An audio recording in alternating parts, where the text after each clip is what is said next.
The first 3 weeks of the eruption here in Hawaii, crazy things would happen in the middle of the night. A new fissure would open up and it would threaten a new neighborhood. Thousands of people are evacuated from their homes. I started the Hawaii Tracker Facebook group to help people understand what's going on and get their questions answered. Hey, how's it going? We're live. This is Fissure 20. We had hundreds of people all throughout the neighborhoods sending in videos, articles, and images. We spend a lot of time making sure the accurate information gets out. This is live. There's still lava moving. They weren't just sharing a story, they were helping their neighbor. If a family was being evacuated, my group would just jump in and help out. So it was huge. They were watching out for each other. Hello everybody, thank you for coming. Thank you for the support from everybody. As we go through this, we're growing closer together as a community. When tragedies like this strike, you really realize how much you need each other.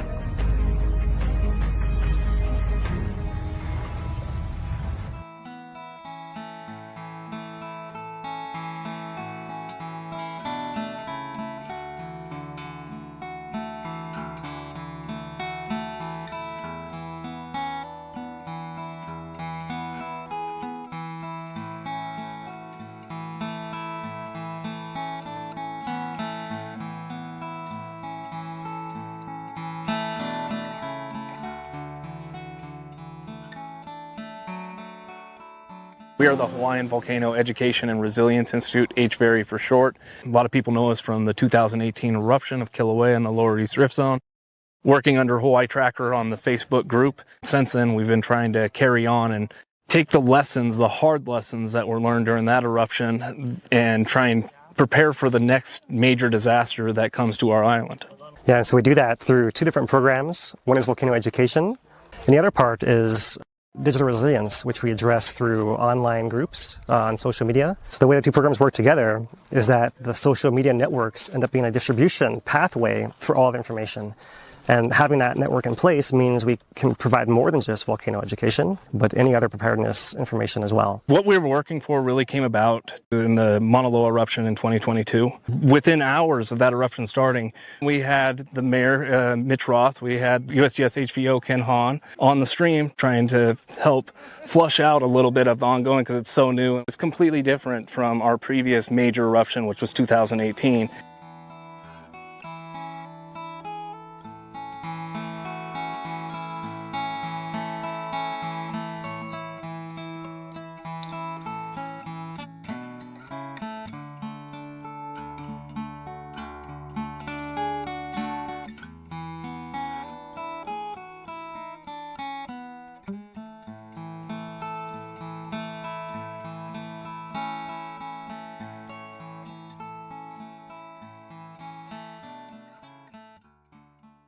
One of the things that Talmadge and I were talking about was how do we deal with social media? And it was something we needed to figure out and get right. Our job is to get information to the public and make sure that the public get it as well as possible and as correctly as possible. When Philip and Dane started coming to you and live streaming the meetings, it was great because we were reaching more people than we normally would. So when the eruption actually happened, we had this relationship. The interviews we did during the eruption, the most fun ones were the ones with Philip and Dave because they were more relaxed, and we knew we were getting to the local community, and people were asking questions. So those were the best, I think. I just want to really give a shout out to those guys and how we worked as a team on this eruption. It really worked out well, and we got to a lot of people we wouldn't have normally gotten.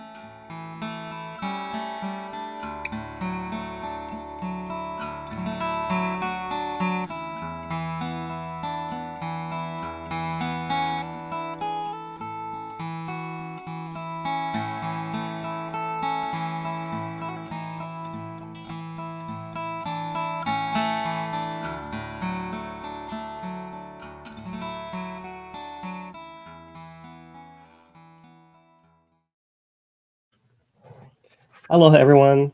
Welcome to our Hawaiian Volcano Tracker for March 26, 2026. We are HVERI, the nonprofit Hawaiian Volcano Education and Resilience Institute. I'm geologist Philip Ong, joined by Mr. Dane DuPont and Lou Atori, here to recap the latest week in Kīlauea's ongoing saga of its eruption that's now gone on for 1.25 years. How are you gentlemen doing? Doing good. Yeah, just waiting for this Kona low season at this point to fully pass. Feels like. Yeah, Yeah, another just storm keep came through going. this past week. Yeah, Lou? Right? I say it just keeps going for us. I have not had a let up at all on it. So hopefully it'll dry out here soon. Looks like we're getting things back on track as far as the monitoring instruments on the volcano. So that'll help us keep track of what's going on here a little bit more easily. And so we'll step through our usual paces, huh, gentlemen? Sounds good. Yep. Sounds good. We do have a special bonus video at the end of this week, which is part of Volcano Awareness Month earlier. Lou, you want to share with us a little bit about that? Just a quick preview. Yeah, this is for those that are interested in what's going on with the instruments up there. It's an instrument that we haven't talked about. I'm not, no spoiler alert on this, but we don't bring it up here during the live streams as much as some of the tilt meters or others that are up there. So it's a good piece out of that Volcano Awareness Month up at Uēkahuna. It was the second, I think, one or third one that they did that month, this last January. Check it out. We're going to show it in a little bit. Yep. All right. Thanks, guys. So that said, let's switch over to our volcano summary and get our screen set up properly here and get this thing going here. Aloha, everyone. This is our Hawaiian volcano summary for March 26, 2026. Kīlauea is still in its ongoing pause after episode 43. Second week now that we've been in pause with stormy weather coming through. This live view with the V3 camera is showing not only the active degassing from the south and north vents, but also other steam in the area blowing off the crater floor and out over the caldera walls. Pretty nice views there. Looking back at the past week, these are just the daytime views all spliced together. Most of the time we're having Kona winds blowing the VOG to the east-northeast. But in more recent days, we've had the weather switch back to trade winds with the winds on the screen blowing from right to left. Otherwise, there's not been much action visibly during the daytime with the vents. At night, we have a little bit better insight into lava levels from the glow. And so you see here the south vent intermittently glowing and stronger over the past week, with the north vent joining in more recent days. Not only that, the USGS has conducted some flyovers and shot this photograph capturing spattering within the south vent, as well as what has shown up on the webcams in recent days. Looking at the ground tilt, there has been an effect of the storm on the actual data coming through, but also on a network itself, forcing the USGS to rely on other summit instruments like this one at summer camp, whose tilt meter is showing this steady reinflation of the summit ever since the end of episode 43. The usual instrument at Uēkahuna had a data outage which was not recovered. And so here you see that estimated level of tilt corrected based on that other reference station, marking the recovery post 43 towards an episode 44. And given this slower rate and the magnitude yet to go, the most recent USGS forecast issued today on Thursday is noting April 5th to 15th as the forecast window, with no activity significant in either of the rift zones and several summit stations to remain offline until access is reestablished across the deep tephra field south of the caldera. So that's the instrumentation and the data update. Here's a view from the B1 camera, looking from the south at this Kona weather winds with lots of steam from rain showers and switching to trade winds in more recent days. Even with the trade winds, we can look at the VOG forecast dashboard here and note that much of the VOG is blowing to the south and the west part of the island, affecting communities such as Pahala, Ocean View, and South Kona over there. And if we look at current conditions from the Purple Air Citizen Science Monitoring Network, you'll see similar data as that, with largest effects in Pahala, which was higher earlier in the day and varies depending on the wind direction, all the way around to South Kona on the west coast. Seismically, earthquakes have been normal this past week with continuing activity, low levels on the south flank, and again under the summit, both at shallow levels and deep levels that also match the deep Pahala earthquake swarm ongoing. I'm looking at the past month. Earthquake rates are at reasonable levels within the background, neither too high or too low, and within the normal bands of depths that we've seen in recent past. So nothing abnormal here, just a continuation of the ongoing adjustments of the volcano. And that's our Hawaiian volcano summary for this week. So that said, we'll go to the hazard summary, which is the gas, and we'll show this video from the B1 camera again, a little bit slower here. But you see in the early days, all the steam from the edge of the crater floor and the volcanic gases from escaping from beneath the crater crust and from the vents themselves are all blowing west to east until the most recent days, the 24th, being 2 days ago when it's switched over. So trade winds there. We have a KW camera as well. So now the vents on the right side are looking to the south. So trade winds would blow this off the screen to the right. Whereas what we'll see more of at the start is all this fume blowing across the field of view here, blocking the caldera. Occasional rain coating the camera lens as well, but not as good visibility from this camera this past week. Still showing the same pattern. You see there that landscape of a crater floor with all those recent lava flows and some of this tephra fields that have covered recent flows there as well. The National Weather Service over this next week is saying that trade wind pattern is expected into at least the middle of next week. So likely these impacts that are pushing VOG to the south and west over the last 2 days will continue. And that's what we see from the VOG measurement prediction program out of UH Manoa here with their forecast dashboard, looking first at the SO2 layer. And so we have in recent days a little bit of drifting VOG here to the north, but for the most part, this is covering this area south and west. A little bit here to the southwest, but you see these shifting winds at the very start of the forecast were blowing a little bit more to the northeast before flipping around and coming back to the southwest. Looking at the SO4 layer here, that's after the SO2 reacts with the moisture in the atmosphere and creates these aerosol particles that linger longer and can affect slightly different areas. So you see here it showing a little bit denser cloud on a Kona coast here during certain parts of this animation. Also looks a little thicker here. It's a volcano area and Kau area too. But unlike recent weeks, this corner of the island to the east, Hilo and Ke'au and Puna are mostly in the clear. Looking at our interactive maps from the state, let's get the data fresh here. You can see also some of these yellow moderate air quality index levels in Ocean View and Captain Cook currently there. Elevated values from Pahala to Na'alehu to Kailua Kona, but not quite into the yellow range yet. And still a little bit elevated over here in Hilo and Ke'au areas as well. Purple air shows a similar story. So here is a recent data set. And lots of those yellows, especially over here on this left and bottom side of the map here. Pahala is right now currently in this light green, but when I checked this earlier today when I was prepping, it was actually up here in orange with a value of 109 was its peak here at this Wood Valley station near Pahala.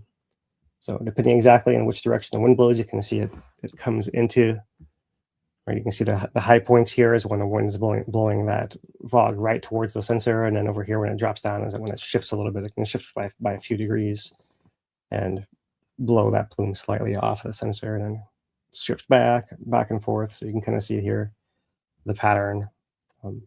Maybe don't get it every single time, but enough times it probably lingers for a long time through there. So that's the Pahala station. And as you can currently see, that's down in the green, but other ones such as Ocean View, Na'alehu as well here have a similar pattern jumping up and down into this yellow and the orange area from time to time. So it's good for Hilo, but these guys over here get it more often, more times than not. Trade winds are dominant winds, and this is how it usually plays out. And that's what we're likely to see here for the next week or so.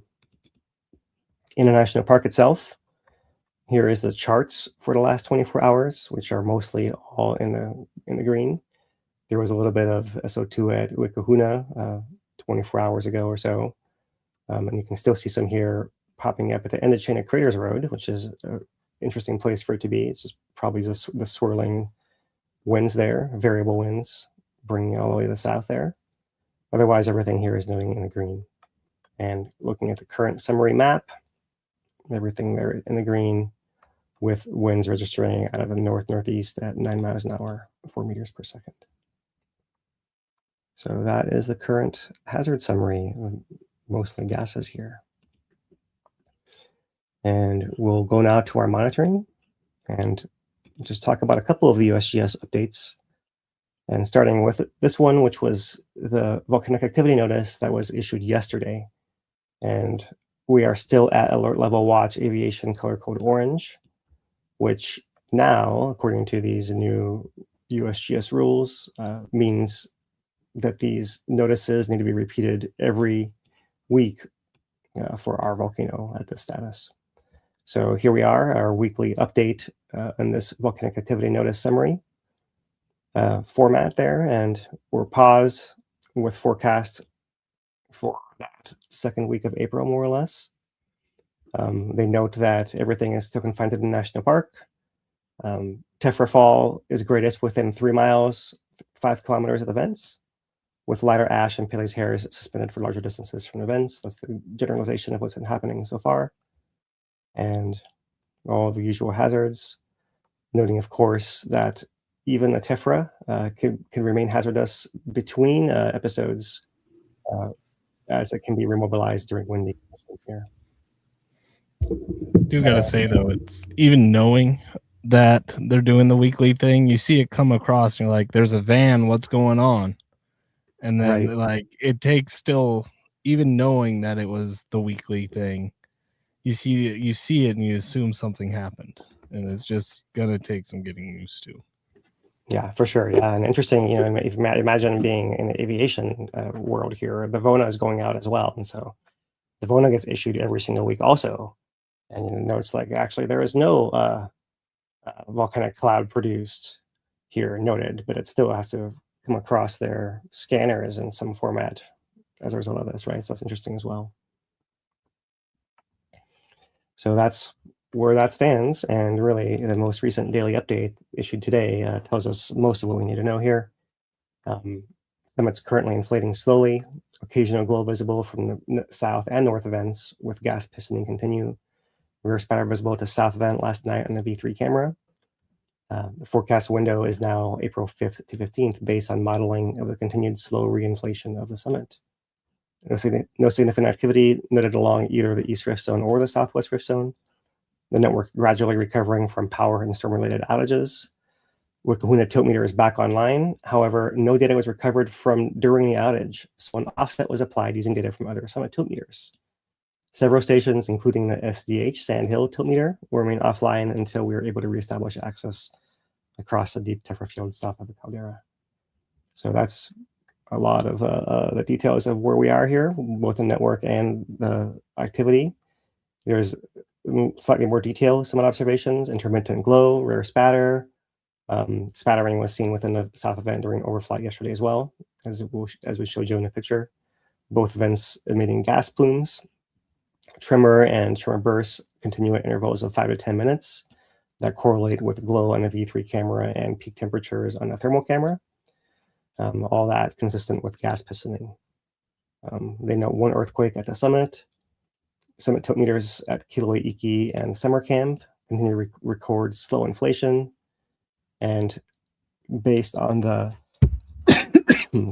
correction, Uēkahuna has an estimated 15.3 microradians recovered out of the 33.7 that it lost in the last episode there.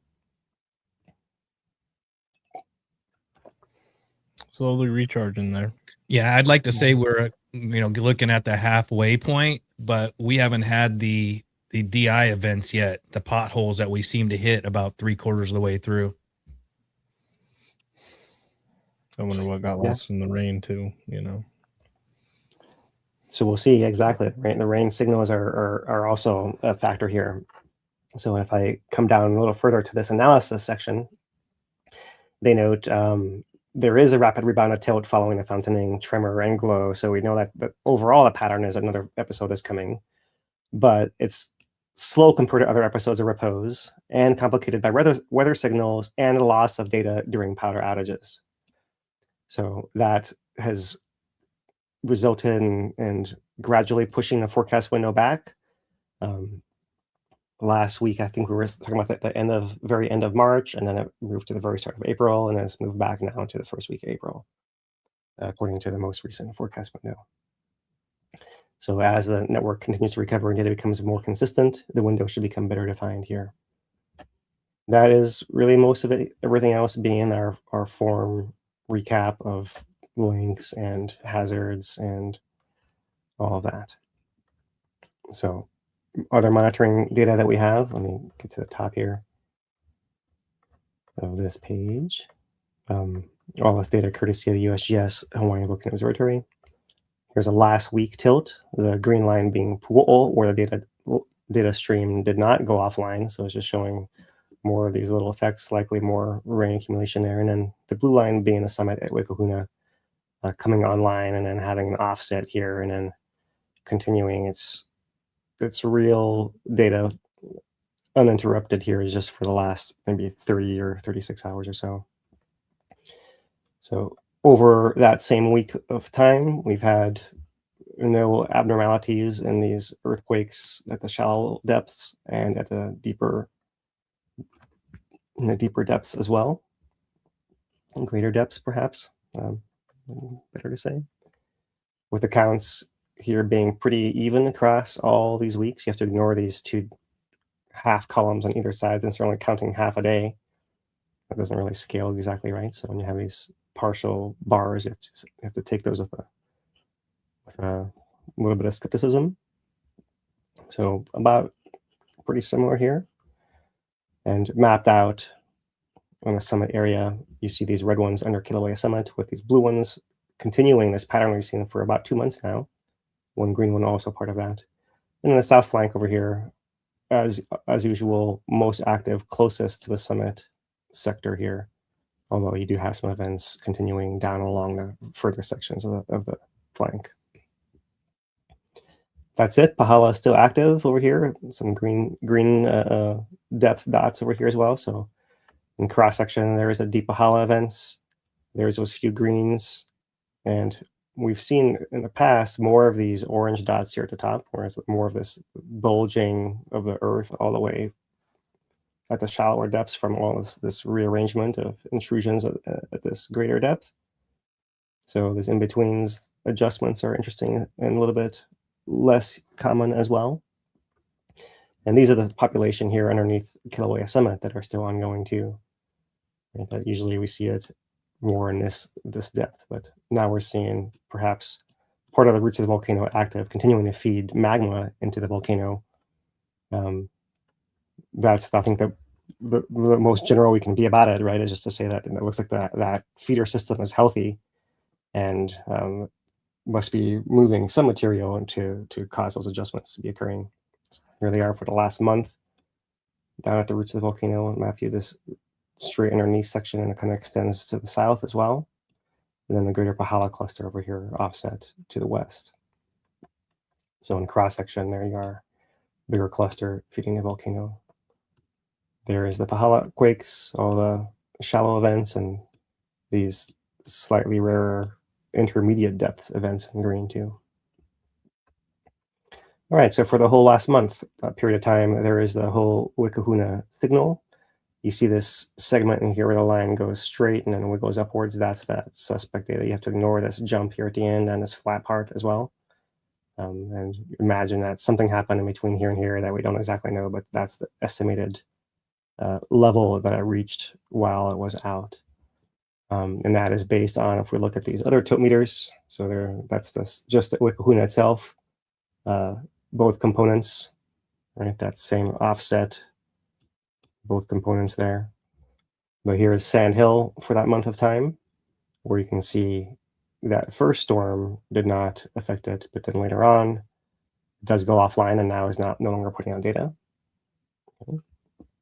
So Kīlauea has remained online and shows the storm effects as well as lots of other little wiggles, but also showing a little bit of a slowdown, right? It was going faster and then maybe it slowed a little bit in its inflation rate. So Kīlauea, as well as Summer Camp, which is here, right? Also recording storm impacts, but more steady tilt coming up. And this one is showing more of the magnitudes that we see at Uēkahuna. So we look at positive 20 to negative 25-ish, 24, or like 40, 45 microradians of tilt, ground tilt lost right there during episode 43 on this component.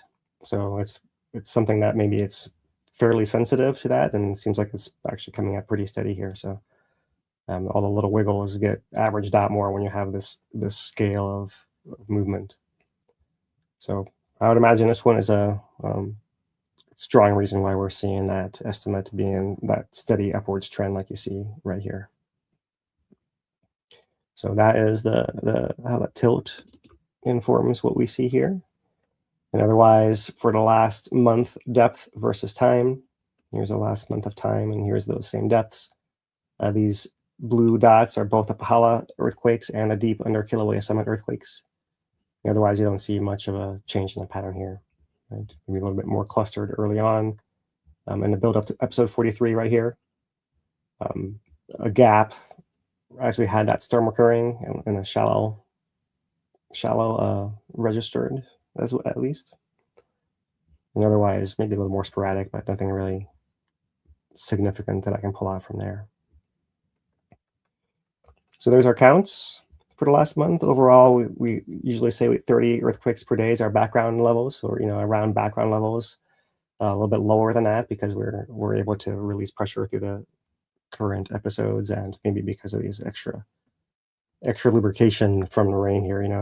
There's been all this talk about effective rainfall and eruptions in the past, and one thing we do know is that it does affect faults and allows faults to move a little bit more easily, and that means that they can move without creating earthquakes sometimes. And so sometimes when you have these low values, that might be something that occurs there, or could also be the instruments going offline, or who knows what else could affect those kind of things there. But otherwise, apart from those little abnormalities, we're pretty steady here, a little less than 25 earthquakes per day this past week.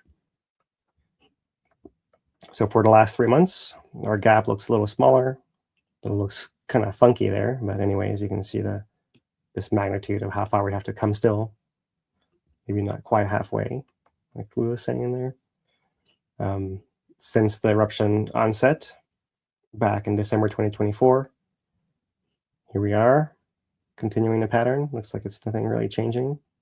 We're in this pattern of longer intervals of pauses and larger outputs of volume and drops in tilt when those episodes occur. So it's just going bigger and taking longer to recharge. So that's why we were not that surprised that we're having a couple weeks plus here in between our episodes. Over the course of the year, our earthquakes per week are still also pretty average, and not much to highlight there. Nothing like what we saw prior to the onset in 2024 of this current eruption. So those are our monitoring signals. We'll step over and look at the earthquake maps as well. Here is the last week with earthquakes plotted by depth. So we just had this a view. 2.8. Take a look at that coming across somewhere. Let's see here. Most recent one. Pop up there yet? 1.7, 1.9. So all the way up. A whole series, but led by a 3.1 here. Well, I'm a little ahead of us. All right, it's coming. Yeah, it could be that this is not as refreshed as I could make it. Try it here. Yeah. All right, so let me go back to my map here and look at them colored by depth.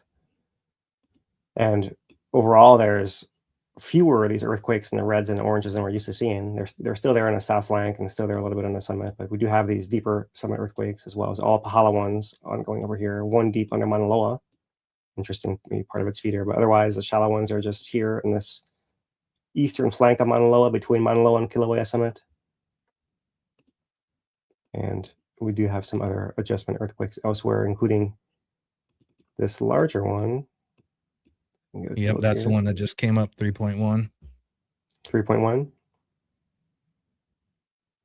Right under that, right next to that 2.0, 2.1 that occurred, about an hour and a half ago or so.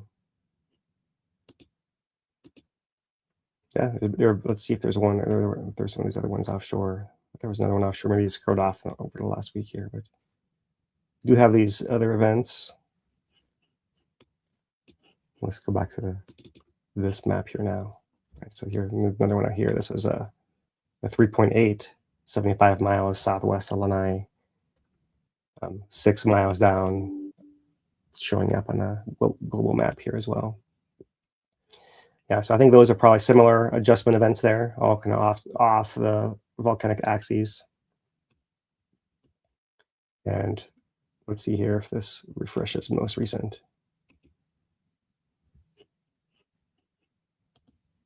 Where I click it to reload it. All right, there we go. So I'm still showing my most recent ones in red here under Pahala. And Nalehu, all these more than 20 miles down. With how long ago that happened, though, Lou? What's that? How long ago did it happen? Like 8 minutes ago, 9 minutes ago. My USGS is updated, and so is my came across the spectros, and Global Quake picked it up. Everything's picking it up. I don't know why you're not seeing it. Which one? That's for the one that you texted me here. It's showing me that same timestamp, 4:20 p.m. Right? Mm-hmm. So that's an hour ago, more than an hour ago.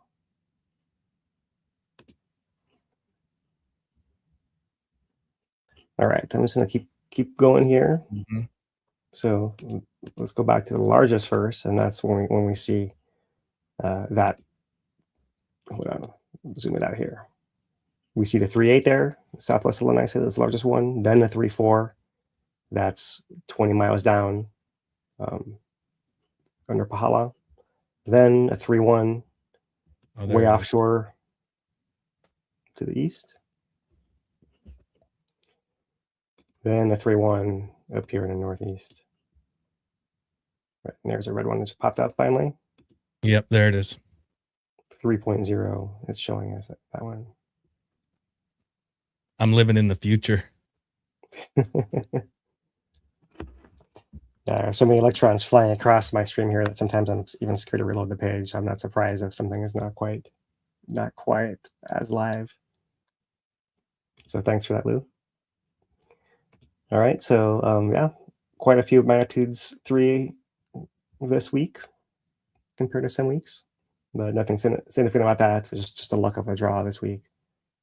And a little more detail. There's those deeper ones, or more recent ones here in this cluster of Pahala.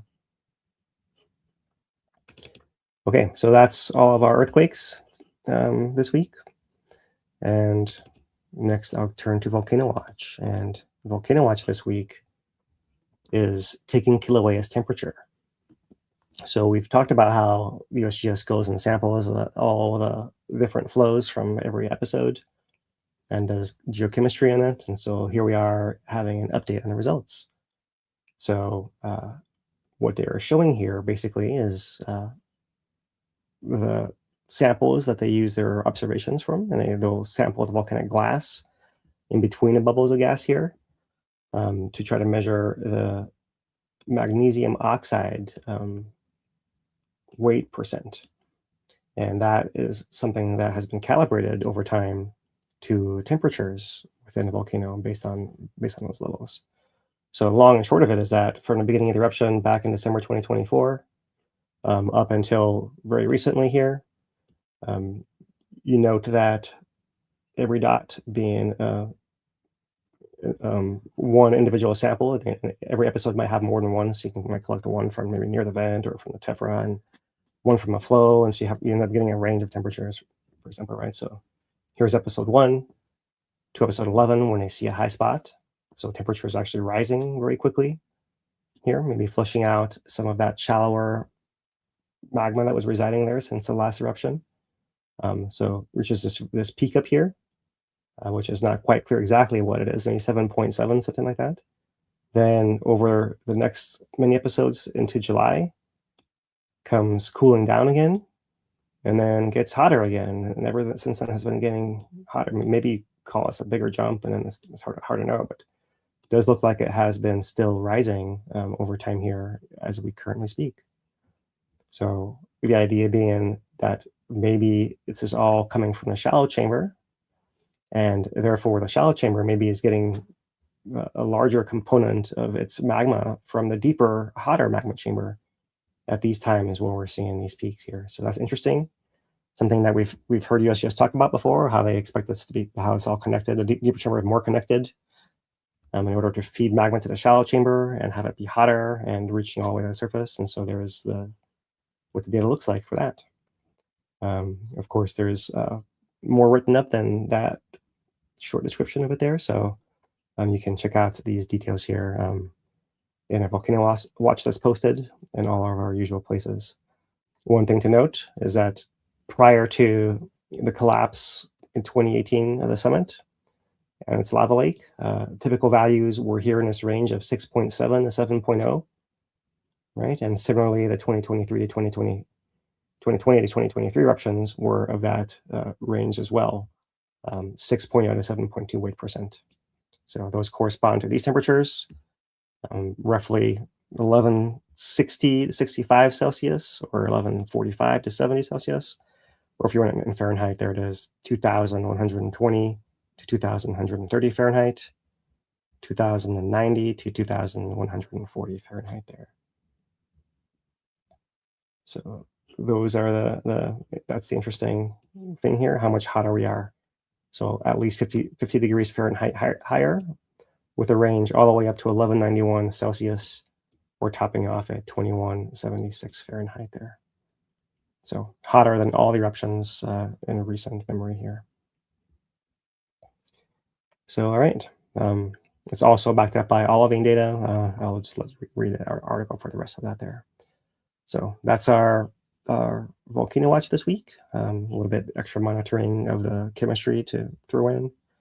And with that, we'll go to our visual observations, which I'll start off by sharing this USGS post from March 25th of the summit monitoring overflight.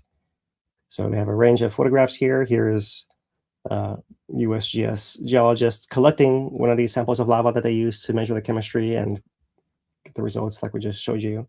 This one collecting sample of episode 43. This is all done with the cultural protocol for the Native Hawaiian community and with permission and coordination with the National Park. So that's usually all implied, but I can say it more explicitly once in a while here. A photograph from the crater floor, blows up here in a minute, as well of a vertical view from the helicopter and of the vents and of the view from Volcano House area across here on a misty day with a gas cloud rising up into the field of view here. So some of these other images I thought were worth looking at. Here's that one taken from the crater floor itself by a geologist collecting a sample of lava. So to zoom it in, there's that eastern crater floor level, and looking at the vents and look at the size of this hill and the slope there, where the vents actually are. And of course, this cinder cone piles up much higher in the background behind that as well. So south vent, north vent over there. Nice view across. See this large crater floor with slopes on the edges here. All this tephra piled against the walls. And every little ledge is filled with tephra. A lot of it getting covered. There's a lot of places where you can barely see the strata behind there anymore.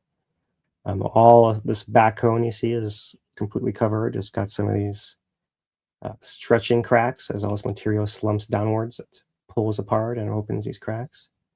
A little window into some of this strata over here, just a little bit still left as a tephra is draping down and over. Hasn't, maybe a little too steep to cover that little window there, but otherwise, look at this big flow lapping on. There's a tiny bit of this cliff left over here. It's quickly getting drowned, and floor level here of this bench, it's not so high off the ground, and the one in the foreground over here looks like you could just easily walk up and onto and across there, whereas before this was all stuff that was floating up on the edge of the crater where it seemed like it was really inaccessible. So really appreciate this ground level view of that landscape there.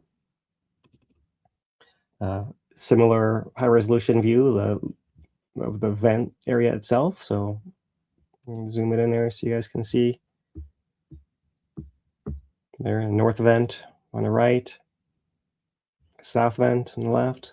See all this area of fume with sulfur deposits in between, behind as well. And back out, and in the background you see that cinder cone, and all of its degassing deposits as well, and slumping cracks as well over there too. Pretty cool. And finally here, this view from the helicopter past the time down at the south vent, which if you zoom it way in, you can see there that spattering spot of orange.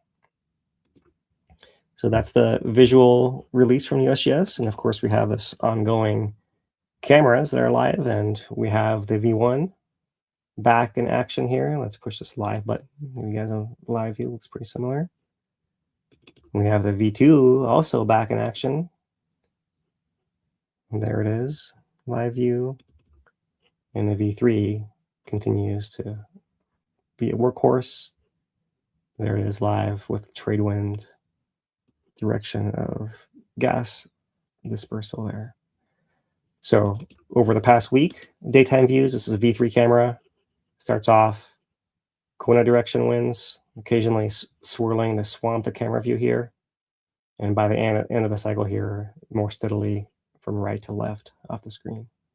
And no other changes. You don't really see anything moving in the foreground here, and there's not much else to see.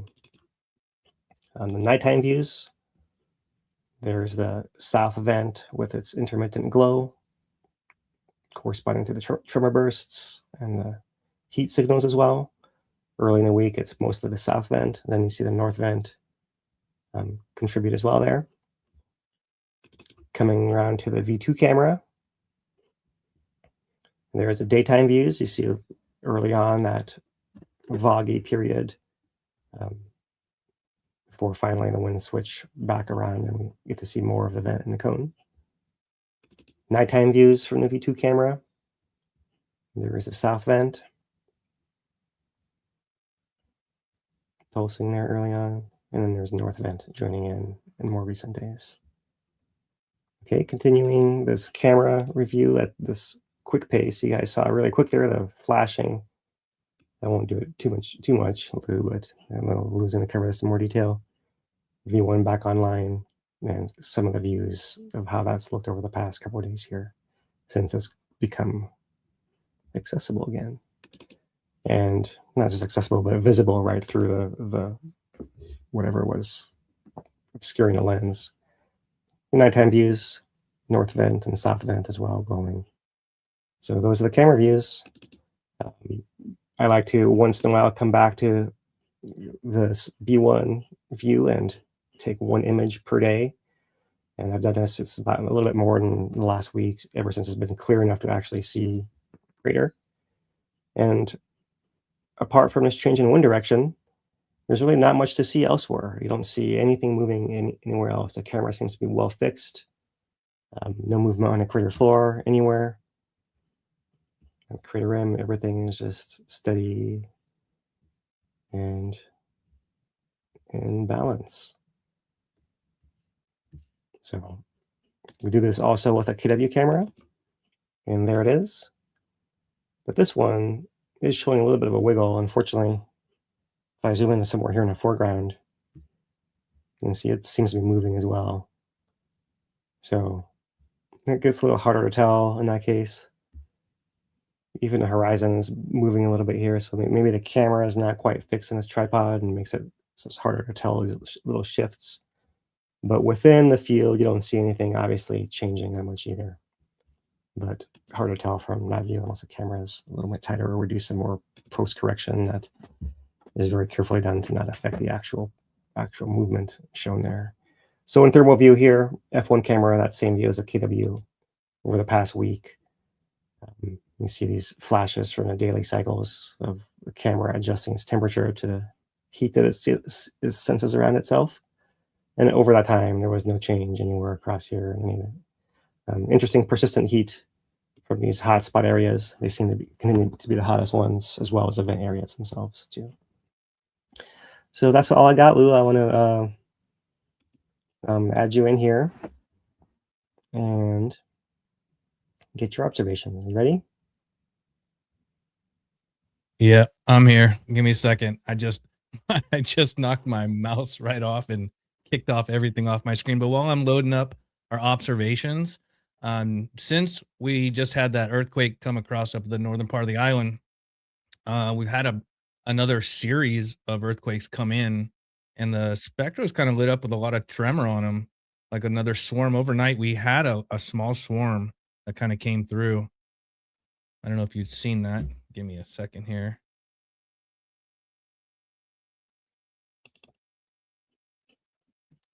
Pardon me. It's going to take me a second. Buy me a minute. Buy me a minute. Yep, here's the current map, and it does show a couple of earthquakes here. I think let's change our settings here. Let's put our time. Well, while you're doing that, I was just going to say that I appreciate the flyover again from USGS. It's been a while since we had one of those. Like, I don't know how many episodes it's been, but feels like it's taken a couple months, at least. Offshore Pahala. All right, Luke, good luck. Yeah, I mean, earthquakes come in kind of, I'm a little little random, and it's not really worth spending too much time on analyzing exactly the sequence. I was trying to buy me some time, Phil. Okay, I'm ready for some observations. So I'm gonna back us up to 2 days ago.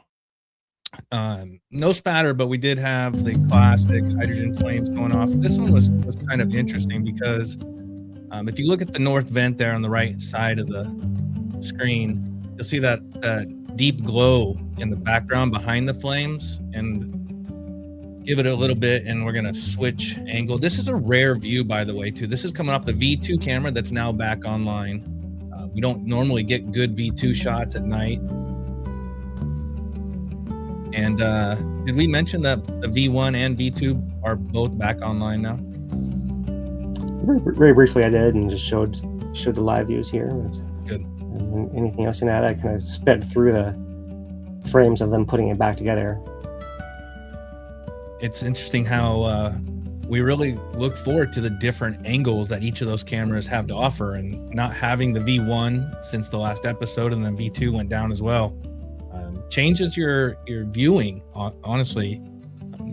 We miss a lot more without the extra cameras. Now you can start to see in that north vent there up on the top left, see the flame on the bottom, but the north vent up on the left, upper left, is going to start showing some flames right there in that little pocket. We're really spoiled, right? I mean, we, for a long time we had no live cameras at all. Right. And we were refreshing every 15 minutes.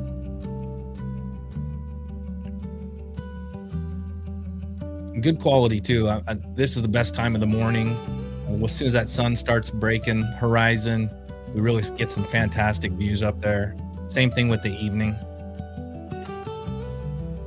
It had to have that overhead shot for the spatter there. This is the spatter overnight last night. There were more than a dozen events that happened nonstop. Every 10 to 15 minutes, they kind of match with the tremor spikes that are going on. This is out of the south vent. I didn't catch any out of the north vent.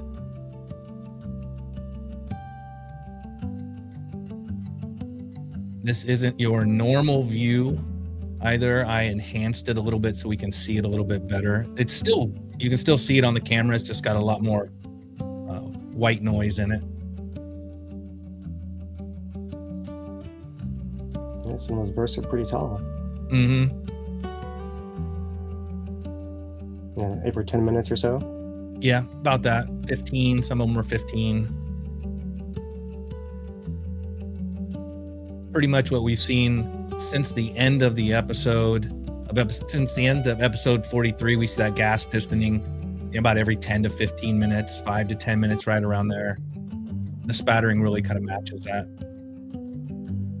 So if anyone's going to go and try to look for this kind of glow or spattering, I want to wait at least 15 minutes before you leave. Just in Right, case it's coming. that's right. Hang tight. Right, that's Yeah. what we can share based on that. Mm-hmm. And the last few episodes, it's been primarily out of the south vent. So if you go up there, you can hike out to Kīlauea. It's going to get you your best view. You're not going to make it. You'll find out about this when we get to the community corner about Uēkahuna. You may want to hike out to Kīlauea. And see that glow out of the north vent there? It's been pretty steady now the last 2 nights. And we haven't had a lot of visibility because we haven't been able to see our hand in front of our face for the last week and a half. It could have been there the entire time. We don't know. A little time lapse of just the morning fill already kind of showed those. This is out of the V1 camera. It's a great shot.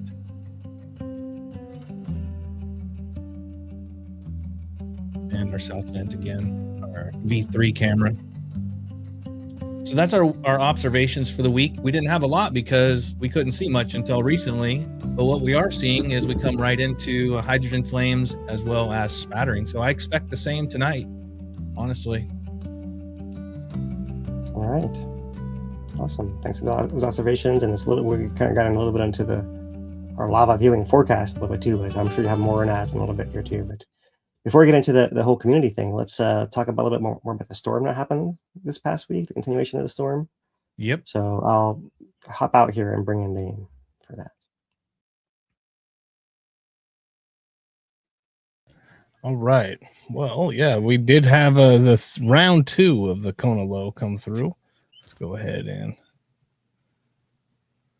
get mine on there. I don't even know if it didn't even really feel like we had a break, Dane. You know, right? We just flowed right into it. Yeah, it did. It really did. And I feel like the one of the things about this one in particular, the second round, is we had a second round, but it really wasn't like what the other islands were experiencing on Maui and Oʻahu and Kauai. They were really getting hammered by this particular round of the Kona low that's been going on for about 2 weeks now. So here we have, I'm just going to go through some of the stuff that was shared out there and do a quick recap about this storm. It was very wide damage again.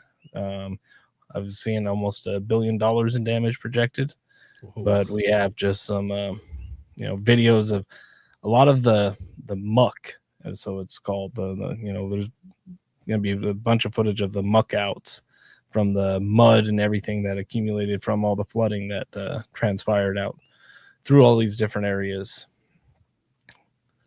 So this was Rep Joe Takuda with their update and some of the footage she was going to be able to share some of these, the erosion that happens with the storm really fast, right? And all the down trees and everything as well. You get caught up in the river, and then the house that we're familiar with that collapsed in. So lots of road damage as well. You can see behind her here the road damage, and also damage to the sewers and any plumbing that corresponds. So it's quite the recovery effort that's going to need to take place. One of the most immediate things was the power, right? And we finally got power back here from the first Kona low on Friday. So that was nice, but it was about almost 6 days without power. Yep. And then the next day, we thought we were in the clear, put the generators away, and we lost power here at our place for about 5 to 6 hours. We thought we were right back in it again. All right, so U.S. Army, I just want to show some of these footage. Bridge damage as well. Some flooded waterways, all that, and the muck that gets associated with it. Is that your scientific term, muck? Muck, yeah. Muck, okay. And muck out, that's what they call it, muck out and all that. Yep. Makes sense.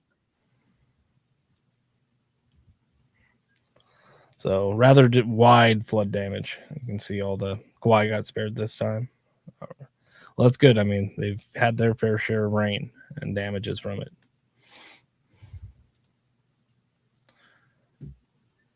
So yeah, just looking at some of that widespread damage there from all the other islands. And that's what you call a muck out, right? So Polynesian Cultural Center. A lot of labor to clean up after one of these events. Oh, that's if you're looking to volunteer, that's a lot of what people need, at least in the immediate aftermath of one of these events, is somebody to help clean up, right? And get rid of all the debris and everything that accumulates. So these guys, volunteers, and also the donation centers that pop up, the hubs as we call them here. Familiar sights, these hubs. They pop up rather spontaneously when the community needs.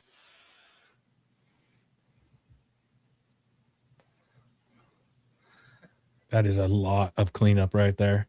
Yeah. That's sticky dirt. Hard work. And then some more just flood damage. Just, wherever you were on those islands, it felt like there was, something that was happening. If it wasn't the flooding, it was maybe the power out, the internet out, something. It was, I know I had friends there that were without power for multiple days. I was hoping this was a different video, but you can just see, a lot of people, this is what it looks like, at night, flooded waters, don't know if they're still rising, it can get pretty scary out there. But, people, do things out of fear, but people can do things that,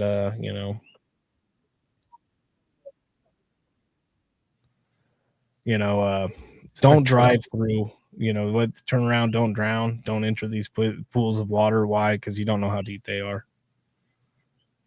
That's nuts. That truck ain't making it. No. I don't know what they were thinking on that one.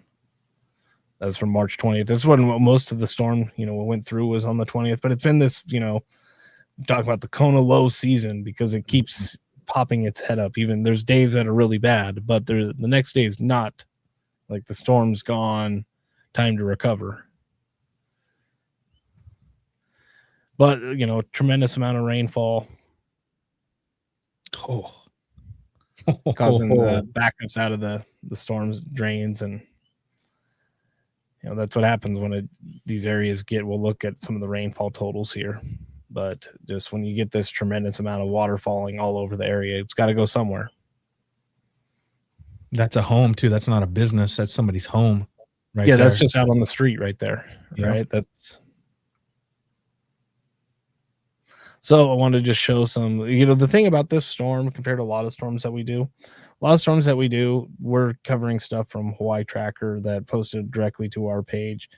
Hawaii Island wasn't hit as bad as a lot of these areas.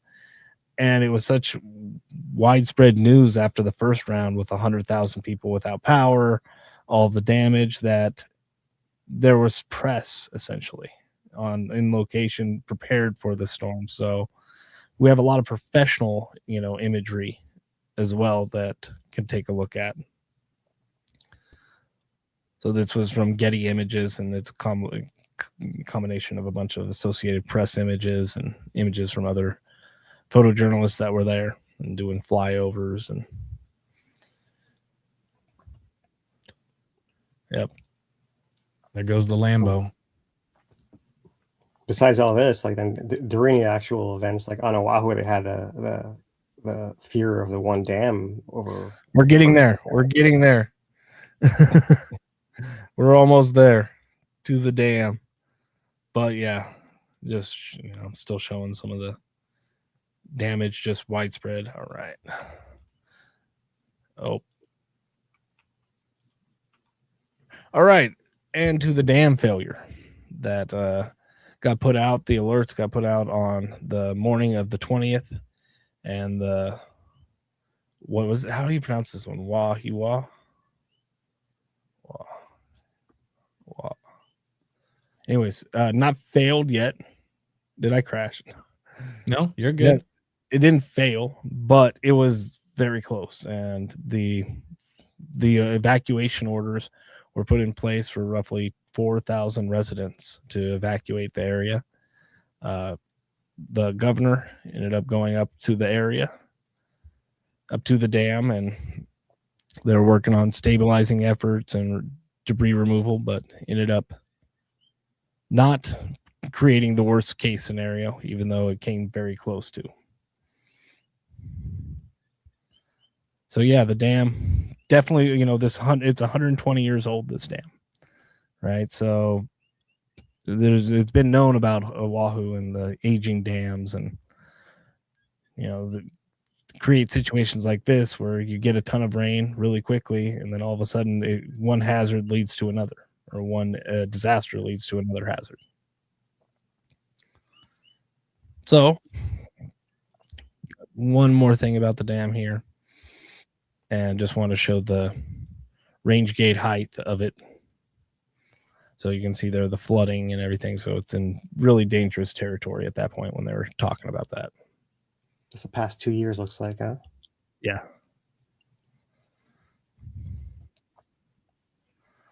And then the flood conditions. So, hasn't been seen in a while, this, but there was a bunch of concerns, a bunch of history about the dam, right? There's more information that was available from Civil Beat than they talked about it previously. But interesting post here from Olin, if you're interested. I found this one. Got some good information in it comparatively to what's else out there. There's a lot of professional reporting, so to speak, but it doesn't really dive into it that much. All right, thanks, Dan. I'll jump off here. All right. I did want to just show the rainfall totals before I end. And in case you're interested, there is a 90-day archive that NOAA or the National Weather Service keep on available. And coming back here, just come to the 20th and the 21st. We see on the 20th some of these rainfall values on Kauai. We have 3 inches, one location. But then we get to Oʻahu and we start seeing some really high numbers, 15 inches down here, but at 12 inches, all in 24 hours. So wide distribution of the water. And Maui caught it pretty decent as well, not as bad as Oʻahu did. And on Big Island, we really didn't have much to speak of on that day. Jumping forward, we see the Oʻahu total still getting a good amount of rain in there, as well as the Molokai. Molokai did have some flooding. Lanai got a decent amount of rain in there. See Maui getting about 4 inches, and then Hawaiʻi Island really not getting much in that day, and much of anything. Right? It was mostly wind. Power did go out here again, but relatively calm, and it was nice to almost feel like dodging a bullet on round 2 of the Kona low. I think that is the last I have. All right. That you said that dam was built 100 years. That was built in 1906. That dam. 120 years. Yeah. That's incredible. That yeah. We've gone 120 years and nobody said, "Hey, let's upgrade this. Let's there may be a potential problem down the road." That's pretty amazing. They built that 120 years ago and it's still holding strong today. Yeah, a lot of good engineering back in the Absolutely. day. And absolutely. Now we have problems doing a boat ramp that let's not now talk about don't that. Bring up the boat ramp. Yeah. All right, community corner, you ready? Let's do it. All right, thank you. All right, so what's happening? A lot of the same. We're in total cleanup mode still around here as well. Up in the park, there is a look at Hawaii Volcanoes National Park, Uēkahuna, that got pelted in tephra. They're in episode 43. The crews up there are busy working and clearing branches and trees along the road. This is their information up there. Tephra fallout from episode Eruption 43 impacted the summit, and Uēkahuna and Kīlauea Overlook are temporarily closed.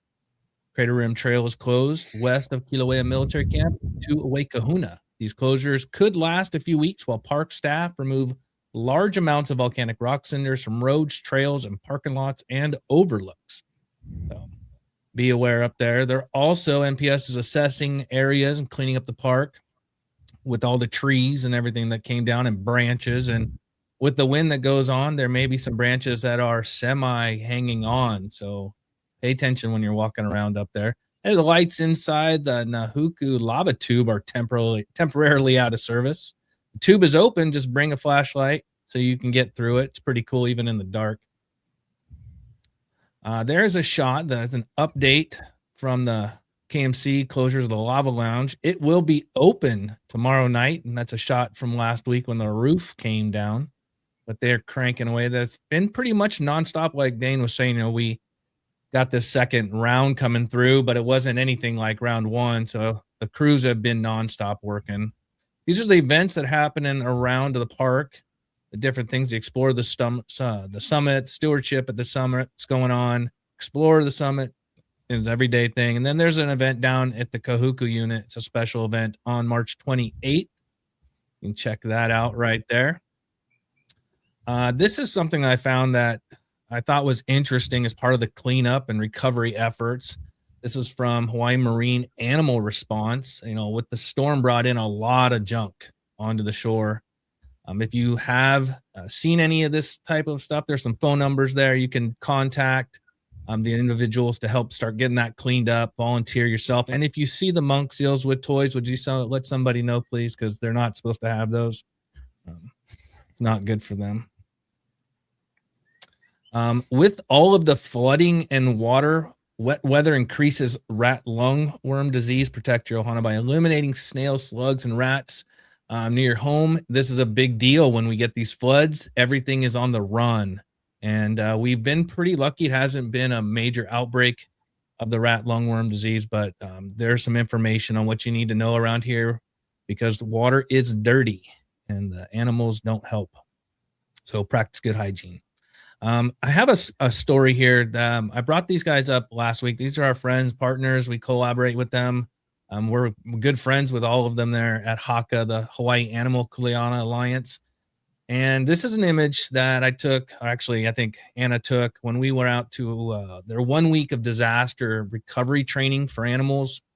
And they had an opportunity to do a rescue. And I'm going to bring this video up here.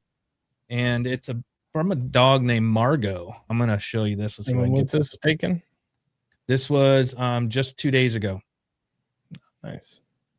So let's. Oh my God! Oh, Geronimo! Of course, it's Geronimo. It's Geronimo.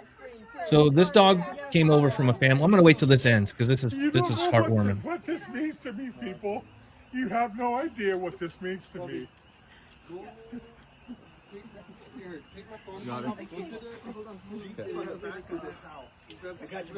Please jump over the fence this time.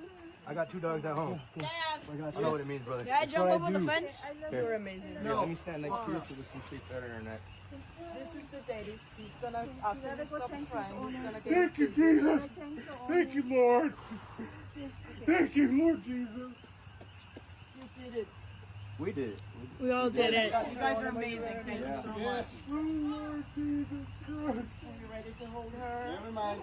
So little Margot there comes from a family over in Kona, comes to Hilo side for surgery. And after surgery, the vet office lets the Margot out to do his business after surgery and takes off. Took off on March 10th. And they found him about 4 days ago or so. It's almost 2 weeks. Almost 2 weeks under that container you see in the background. They could not get to him. Every time they tried to get the dog, would take off, run, and they had to block it all in and try to trap him in there. It's just a little dog. They said he couldn't see, could have been in the middle. It's extremely difficult to get him out, but they got him. The the crew at Haka is something else. And you're right, that's Geronimo. Put the work out to and all of them there. You can see how important it was to everybody. Big thank you out to Geronimo and Donnie and Gail and the owner Peter. Good to have it. That's coming from Haka. They wanted to send out a special thank you to everybody as well as us. You know, these guys mean a lot to us as well. So good job to Haka and to all of the emergency response people here on the island. They don't stop. This is a nonstop effort from everybody on the islands when something like this happens. So that is our special storm update. All right. Yeah. Touching stuff there. And it's always good to see what Hawk is doing. All right, Lou. Well, I think we have a special on the back, but I'll go ahead and get Phil back in here. Yep. All right.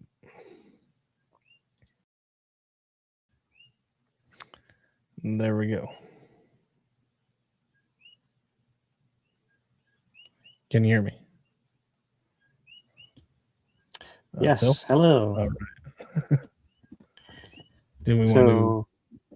What are we doing? Oh, we're going to this video, right? Yes. You need Lou for that. I don't know. I'm back. I'm back. What are we doing? All right, let's drop this video and go up to our Volcano Awareness Month presentation that happened this year in January. We've been saving this. We've had a lot of different events that keep coming up. This one is special because it's one of the instruments that we don't always talk about here. So sit back, enjoy it, and let's roll tape, Dane. All right. So one of my favorite exotic instruments that you folks have is the microgravity instrument. Do you have anything to do with that? Can you say anything about it? Yeah, so gravimeters are probably one of the most expensive tools we employ, but they're very, very useful particularly on shield volcanoes like in Hawaii. So we use the gravimeters for various types of things. This is probably one of the only volcanoes out there that has a network of permanently deployed gravimeters, and there's only 2 or 3 of them. They're very finicky instruments. They're kind of hard to keep up.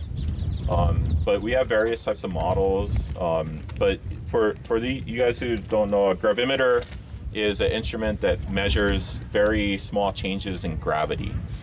And so you normally have a normal gravitational pull. And if you remember from the old days of physics, when you're in school studying physics, larger masses can create higher gravitational pulls.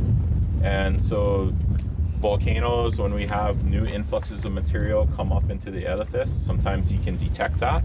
Wow. The other thing that gravimeters are used for is mapping the volcanic structure. One of the first minerals that drop out of the volcanic melt is olivine. If anybody makes their way to Green Sands Beach down there, you hold a handful of olivine, you'll see that it's very heavy. Olivine's about 3 point something times denser than water, so it's very heavy. When you have magma storage systems, olivine is one of the minerals that drop out of that. So anywhere you have magma storage, you also have high accumulations of olivine. That increased mass can be detected through gravity surveys. So you can map the structure of the volcano by doing gravity campaigns and seeing that difference. So work like that has been done. We also have an experiment going on that was funded with supplemental funds following the 2018 disaster. That we have an absolute gravimeter that's, well, it's currently out for service, but it's normally deployed in a vault that's out over here by the bluff. And that uses, like, the way it works is it uses a bunch, like a laser array within the instrument to see that change. The cheaper instruments that we have deployed in the field, I guess we consider them cheaper, but they're still really expensive. They have a quartz coil that is heated to above ambient temperature, so you have consistent behavior across the quartz coil. And it's literally like the extension of that spring is what tells you your gravitational pull. And then we have another type of gravimeter that we use for surveying that essentially does the inverse of that. So it crunches that quartz spring, and it measures the resistance of that under compression. So those, the different styles of the instruments make them more or less susceptible to different types of natural phenomena. Like our quartz coil ones that are deployed out here, every time we have a large earthquake, those springs start bouncing and they go off scale and we lose data. And sometimes the instrument can even go bad because of that. So it's rather tedious to maintain them. The ones under compression can handle more jostling, but they're also, 3 times the price. So, but yeah, gravimeters are pretty cool instruments. We have someone on our staff, our geophysicist, who kind of champions that work. But he could probably speak a lot better to it than I can. This particular summit has a very dense array of instrumentation. I mean, I'm not sure if it is one of the most densely monitored volcanoes, but we have a very dense instrumentation network up here. And with the tephra falling out into the desert, we have had a lot of instruments and instrumentation sites impacted by the tephra fallout. Things like burying the station entirely. The most common is broken solar panels. Like 98% of our monitoring network is remote and very hard to get to. Also, most of our network is only accessible by helicopter. These stations out here is the few sites in our network that we can drive to, or we used to be able to drive to. So lately we've kind of turned into off-road experts and off-road recovery experts, because every time we have a new fountaining event and new tephra is deposited out there, we need to go unbury critical monitoring stations. These stations are crucial to our ability to say, oh, it's about to fountain tomorrow or in the next few days. Without these instrument sites, we slowly lose our resolution in being able to forecast, or not, I guess forecast is a bad word, but forecast works, okay. Not predict, we don't like predict. Yeah, we slowly lose our resolution in how fine we can forecast our models to say like, oh, we're expecting it in this time range. And so the denser our monitoring network and the more data we have, our geophysicists typically are able to refine their models and get more and more accurate as to what is happening next. The other real big impact that this eruption has caused is we have very limited gas monitoring instrumentation. Gas monitoring for monitoring volcanic gases is a very big challenge. You can't exactly capture all of that and just measure it. And so there's various tools that you have to use in order to monitor what's coming out gas-wise. And that network has to be in harm's way. Like those instruments need to be in the plume, in the same area that the tephra always falls. And so that's probably the biggest challenge is keeping all of that running.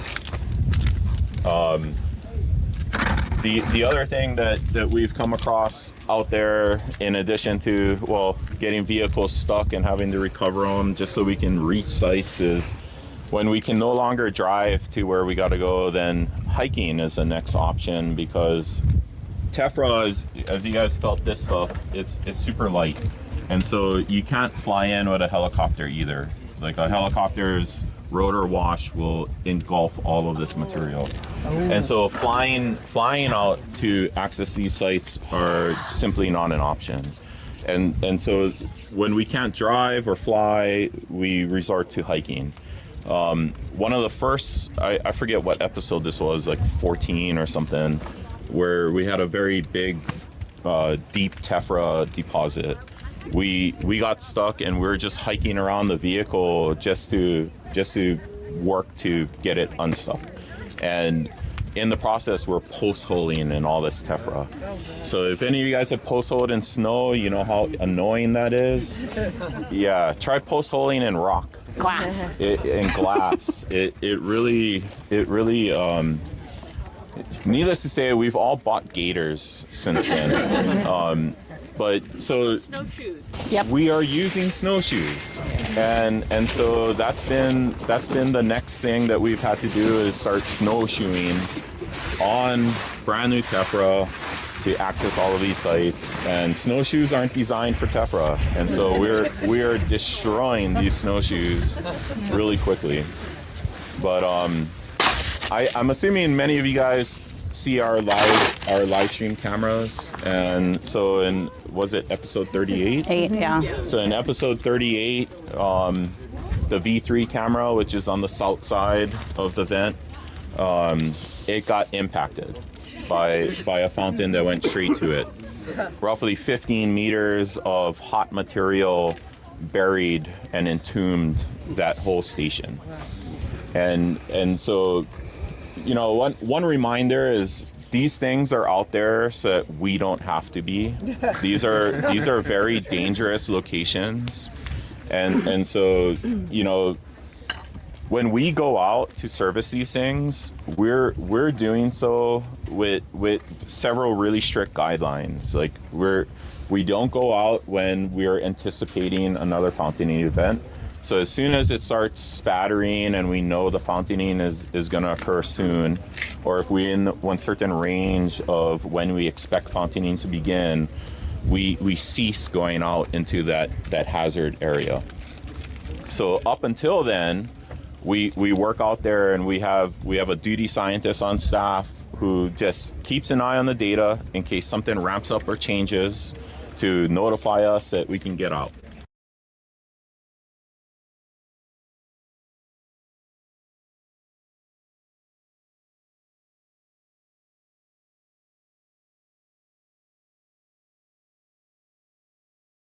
Redo the order a little bit. It's fine.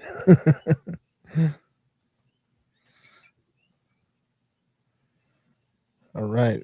Well, I cannot hear you, Phil. You were talking. Nope. You there? That was our Volcano Awareness Month 2026. I think that pretty much wrapped us up for 2026 on Volcano Awareness Month, didn't it?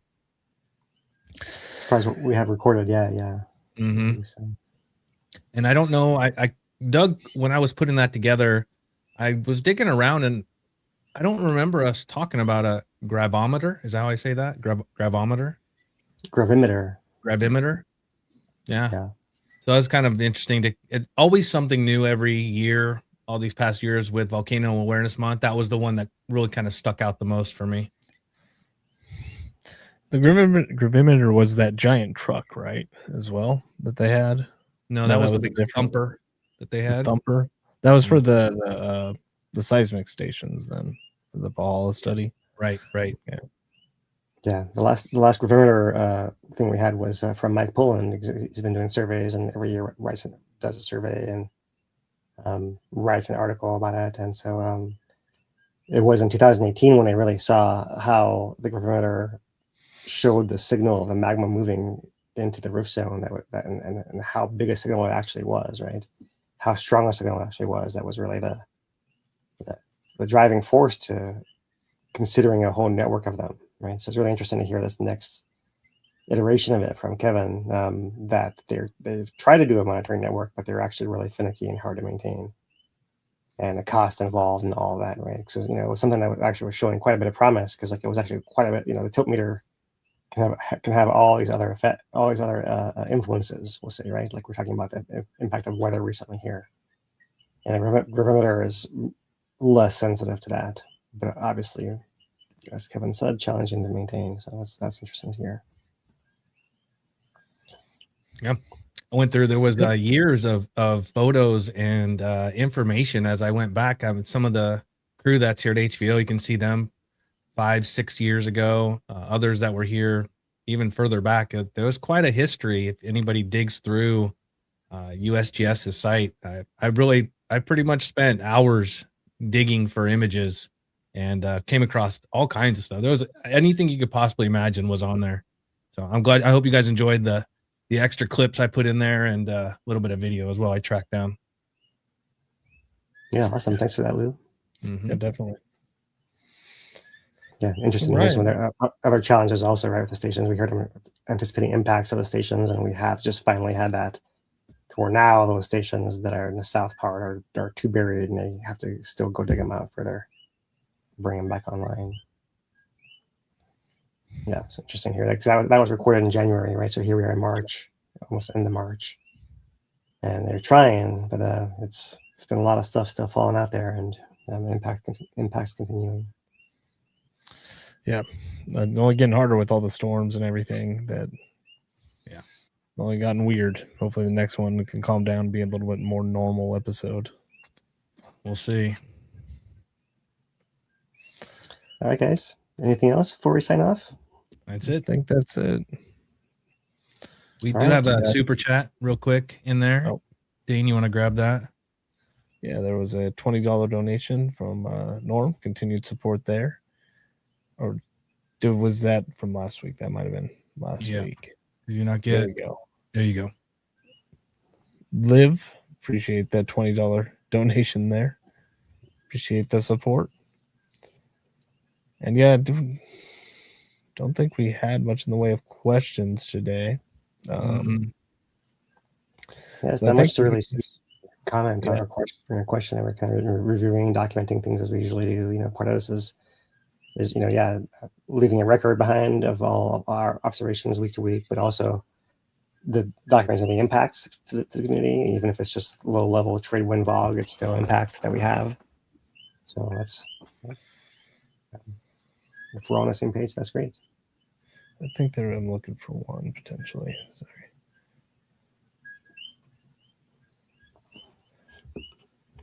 Nope. I'm not seeing it. Nope. All right. Wait. We'll force it here. Yeah, we're good. Yeah, definitely rain affected the tilt meters, no doubt about it. Oh yeah. That was the question. Yeah, no doubt. Yeah. All right, guys. All right. So yeah, in about a week, we expect to be awaiting the next episode to start still. So we'll see where we are exactly at that point, and we'll have time to review what happens here in this last week of buildup. So yeah, until then, at our regular time, 5 p.m. Hawaiian time on Thursday. For Louis Torrey and Dane DuPont, I'm Philip Ong. Aloha, everyone.